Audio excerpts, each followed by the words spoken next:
സദ്യയുടെ ഒരു മെയിൻ വിഭവമായിട്ടുള്ള ശർക്കര വരട്ടിയാണ് ചെയ്യാൻ പോകുന്നത്. നമ്മൾ 2 കായ എടുത്തിട്ടുണ്ട്. 2 കായ്ക്കുള്ള ശർക്കര വരട്ടിയാണ് ചെയ്യുന്നത്. അപ്പോൾ 2 കായ നമ്മൾ ക്ലീൻ ചെയ്ത് മഞ്ഞൾപ്പൊടിയുള്ള വെള്ളത്തിലേക്ക് ഇട്ടു. അപ്പോൾ കുറച്ച് നേരം വെള്ളത്തിലിടുന്ന കായ പെട്ടെന്ന് കറുത്തു പോകും. അതുകൊണ്ടാണ് നമ്മളത് വെള്ളത്തിലിട്ട് വയ്ക്കുന്നത്. അത് നല്ല രീതിയിൽ ഡ്രൈ ആക്കിയതിന് ശേഷമാണ് നമ്മൾ വറുക്കുന്നത്. അല്ലെങ്കിൽ എണ്ണയിലേക്ക് ഇടുമ്പോൾ ഫുള്ളായിട്ട് പൊട്ടിത്തെറിക്കും. ആയിട്ട് നല്ല രീതിയിൽ തുടച്ചതിന് ശേഷം നമ്മൾ ശർക്കര വരട്ടിക്കായിട്ട് കട്ട് ചെയ്ത് മാറ്റും. അപ്പോൾ നമ്മൾ മീഡിയം വലുപ്പത്തിൽ ഒരേ വലുപ്പത്തിൽ കായ കട്ട് ചെയ്ത് മാറ്റി വെച്ചു. അതിന് നമ്മൾ ശരിക്കും ഡ്രൈ ആയിട്ടുള്ള കായാണ് നമ്മൾ എടുത്തിരിക്കുന്നത്. അതിലൊട്ടും വെള്ളം മയമില്ല. ഇനി നമ്മൾ ഓരോരോ പീസായിട്ട് സ്പ്രെഡ് ചെയ്ത് ചൂടായിട്ടുള്ള ഓയിലിലേക്ക് ഇട്ട് കൊടുക്കുകയാണ്. ഓവറായിട്ട് ഹീറ്റായ ഓയിലല്ല, മീഡിയം ചൂടുള്ള ഉരുളിയിലേക്ക് നമ്മൾ കായ ഓരോന്നായിട്ട് ഇട്ട് കൊടുക്കുകയാണ്. ഇതൊരു 15 മിനിറ്റിൽ നല്ല രീതിയിൽ കുക്കായിട്ട് വരും.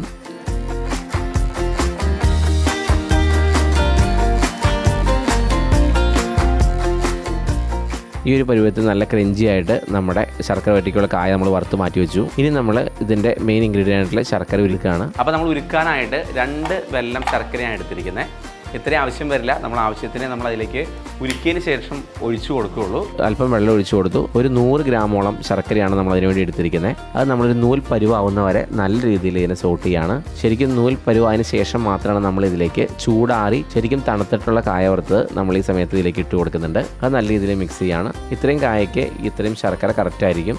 നല്ല രീതിയിൽ നമ്മൾ മിക്സ് ചെയ്തു. ഒരു 2-3 മിനിറ്റ് കൊണ്ട് നല്ല കോട്ടിംഗ് ആയിട്ട് ശർക്കര ആ കായയിലേക്ക് പിടിച്ച് ഈ സമയത്ത് നമ്മൾ ചുക്ക് പൊടി ഇട്ട് കൊടുക്കുന്നുണ്ട്. അല്പം ജീരകത്തിൻ്റെ പൊടി ഇട്ട് കൊടുക്കുന്നുണ്ട്.